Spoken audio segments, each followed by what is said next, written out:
নমস্কার বন্ধুরা, বাঙালিয়ানা জবার রান্নাঘরে সকলকে স্বাগত জানাই। আজকে রান্নাঘরে আছে মুখরোচক একটি স্ন্যাক্স। তো আজকে স্ন্যাক্সে আছে সবার প্রথমেই লাগছে আমার স্ন্যাক্সটা তৈরি করার জন্য এখানে মোচাটাকে আমি ভালো করে বেছে নুন আর একটু হলুদ গুঁড়ো দিয়ে প্রেসার কুকারে একটা সিটি দিয়ে নিয়েছি। ভালো করে জলটা ঝরিয়ে হাত দিয়ে চটকে চটকের ভেতরে যতটা পরিমাণ জল আছে সেটাকে ভালোভাবে বের করে নিয়েছি।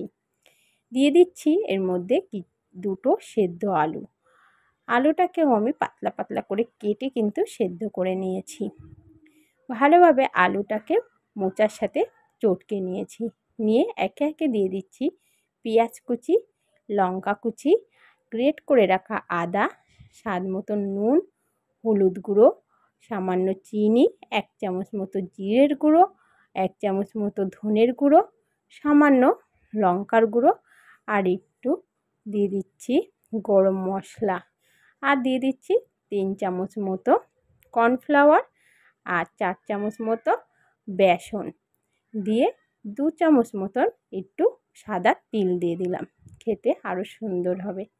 তো একসাথে সব উপকরণগুলি সুন্দর করে মাখিয়ে নেব। খুব সুন্দর করে কিন্তু একসাথে মাখিয়ে নিয়েছি। এবার চলো গ্যাস ধরিয়ে গ্যাসে কড়াই বসিয়ে কড়াইতে দিয়ে দেবো বেশ পরিমাণ মতো তেলটাকে ভালোভাবে গরম করে একে একে বড়ার শেপ করে তৈরি করে নেব। নিয়ে তেলে দিয়ে এপিট ওপিট লাল লাল করে ভাজতে দেব লো টু মিডিয়াম আঁচে। হাই আঁচে কিন্তু ভাজতে যাবেন না, তাহলে ভেতরে কাঁচা থেকে যাবে, উপরটাই কিন্তু ভাজা হবে। একটু টাইম ধরে ভাজতে হবে, ভেতরটাও যাতে সুন্দর করে ভাজা হয়ে যায়। দেখেই বুঝতে পারছো কত সুন্দর হয়েছে ভাজাটা।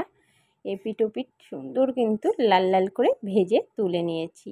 এইভাবেই কিন্তু যে কটা বড়া আমার লাগছে এখন সে কটা আমি গরম গরম ভেজে নিয়েছি।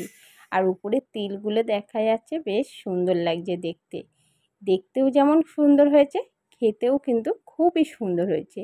একবার হলেও বাড়িতে মোচা নিয়ে আসলে কিছুটা মোচা অন্যভাবে রান্না করুন, আর কিছুটা মোচা এইভাবে ঘরেই স্ন্যাক্সটা তৈরি করুন, খুবই সুন্দর লাগে।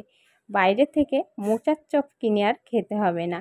এইভাবেই ঘরে তৈরি করে একবার যদি ঘরের মানুষদের খাওয়ান, তারা বাইরের চপের কথা ভুলে যাবে।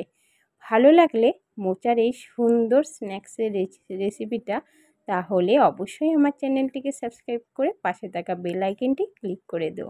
আজ এখানেই শেষ করছি।